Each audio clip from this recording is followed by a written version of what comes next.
In Arabic, the name of Muhammad, Muhammad's got many names, but one of the most important name is Mustafa. Mustafa in Arabic means he who was selected. And the idea is that since the time of Adam, the first human being, God selected from every generation the best of all the descendants of Adam. So there was some kind of natural selection, one generation after the other. Until at the end, he selected the best of the best of the best of the best. And this is the Prophet Muhammad. And he chose him to give him his word, the exact word of God, and of course selected him to be the prophet that will bring to humanity the finest of all revelations. This is Islam.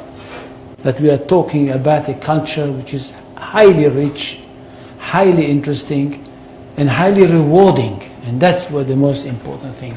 It's highly rewarding because it basically, for the ordinary person, it's a very, very simple religion. I'm not talking about philosophers, I'm not talking about academicians, I'm not talking about the great theologians, I'm talking about the simple person for whom Islam is the most rewarding of all religions. At the end of the story, if he is a good Muslim, and he dies, he is going to go straight into paradise, and paradise is described in the most colorful way possible in the Quran. And for this reason, I think we should speak about Islam with great respect. And not just, as I can hear some people say, well, it's Islam, it's nothing. No, it's not. And it's not a simple thing that a person like me and others like me in the academy, in fact, dedicated their life for the studying of this culture. Now, Islam is not a religion in the ordinary, simple way of thinking. Islam is a culture which comprises everything. And most of all, it is a culture based on revelation, and it is a culture which is based on a legal system. It is basically a legal system. It is a legal system which comprises everything.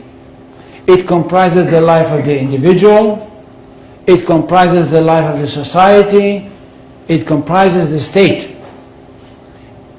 That's one thing. Secondly, it is a world religion.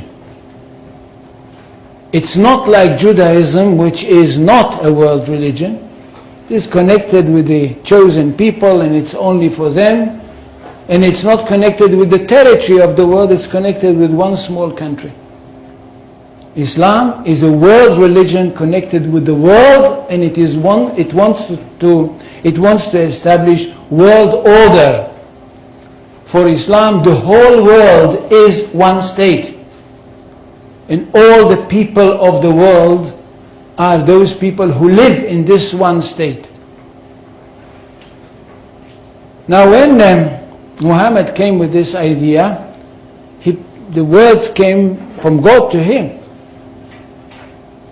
And it says, I don't know how many, do any people know Arabic here? They don't. So I will not quote in Arabic.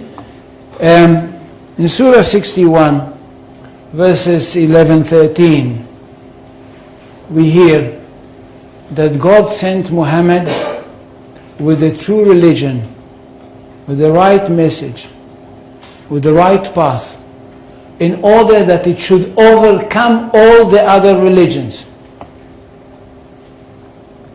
Which means that there is only one truth.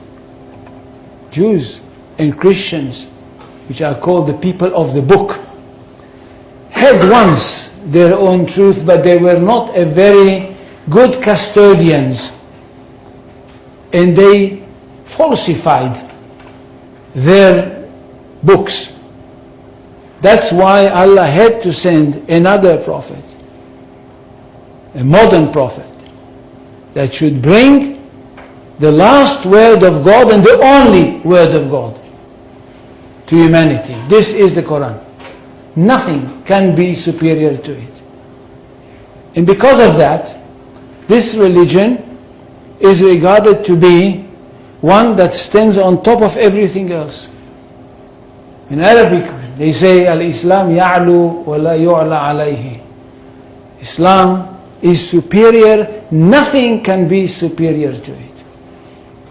Which means we are talking about not only the final word of God, not only about the finest word of God, but the truest of all revelations. Now what does the community have to do?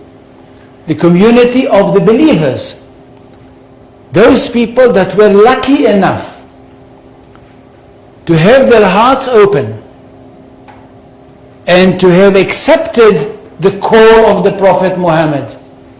What do they have to do? They have a mission in this world, to bring the word of God to the whole universe, or if you want, to the whole of this planet.